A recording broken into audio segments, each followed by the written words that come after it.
Hello दोस्तों, आज के इस वीडियो हम एक ऊंट और गीदड़ की कहानी पढ़ेंगे जो कि एक नैतिक कहानी है और इससे हमें कुछ ना कुछ सीख जरूर ही मिलेगी। बहुत पुरानी बात है, एक जंगल में दो पक्के दोस्त रहते थे। एक था गीदड़ और दूसरा था ऊंट। गीदड़ काफ़ी चालाक था और ऊंट सीधा सा। ये दोनों दोस्त घंटों नदी के पास बैठकर अपना सुख दुख बांटते थे। दिन गुजरते गए और उनकी दोस्ती गहरी होती गई। एक दिन किसी ने गीदड़ को बताया कि पास के खेत में पके हुए तरबूज के हैं।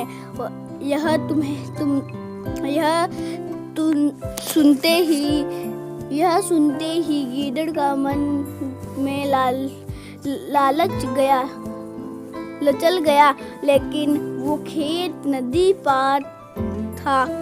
के पार था। अब नदी को पार करके खेत में पहुंचना उसके लिए मुश्किल था, इसलिए वो नदी पार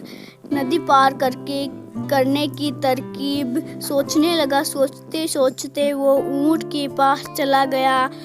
ऊंट ने नदी के समय गीदड़ को देखकर पूछा, मित्र तुम यहाँ कैसे? हम दोनों तो शाम को नदी के किनारे मिलने वाले थे ना। तब गीदड़ ने बड़ी ही चालाकी से कहा, देखो मित्र, पास के खेत में पक्के तरबूज हैं। मैंने सुना है कि तरबूज बहुत मीठे हैं।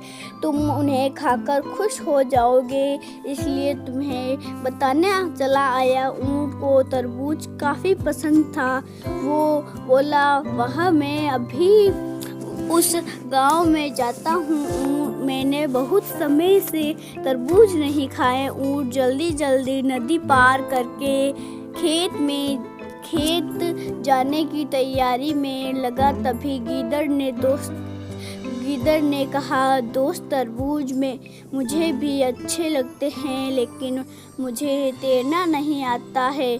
तुम तरबूज खा लोगे तो मुझे लगेगा कि मैंने भी खा लिए। तभी ऊंट बोला, तुम चिंता मत करो, मैं तुम्हें अपनी पीठ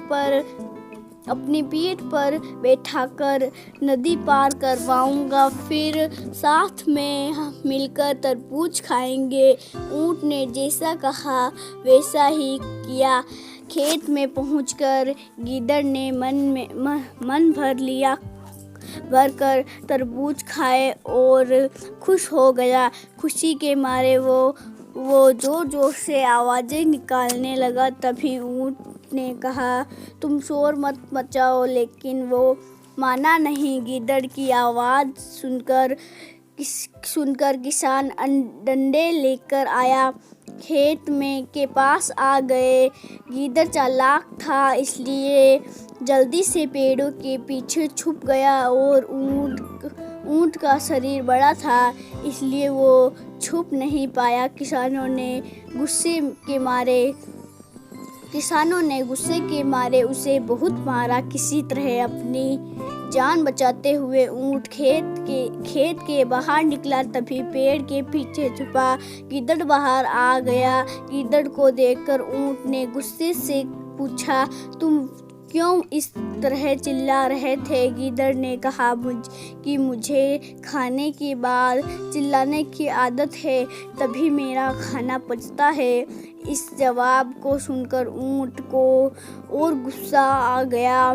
फिर भी वो चुपचाप नदी के ओर बैठने लगा। नदी के पास पहुंचकर उसने अपनी पीठ पर गीदड़ को बैठा लिया। इधर उधर को मार पड़ने से मन ही मन गीदड़ खुश हो रहा था। उधर नदी के बीच में पहुंचकर ऊंट ने नदी में डुबकी लगाने शुरू कर दी।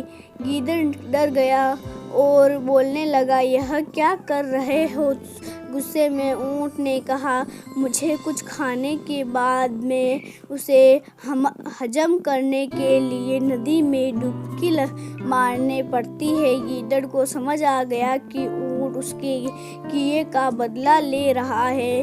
बहुत मुश्किल से गीदड़ पानी से अपनी जान बचाकर नदी के किनारे पहुंचा। उस नदी के बाद से गीदड़ ने कभी भी ऊँट को परेशान करने की हिम्मत नहीं की।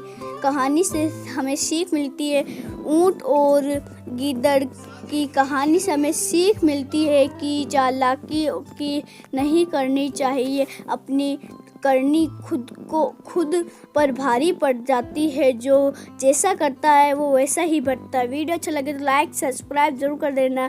धन्यवाद। Thanks for watching.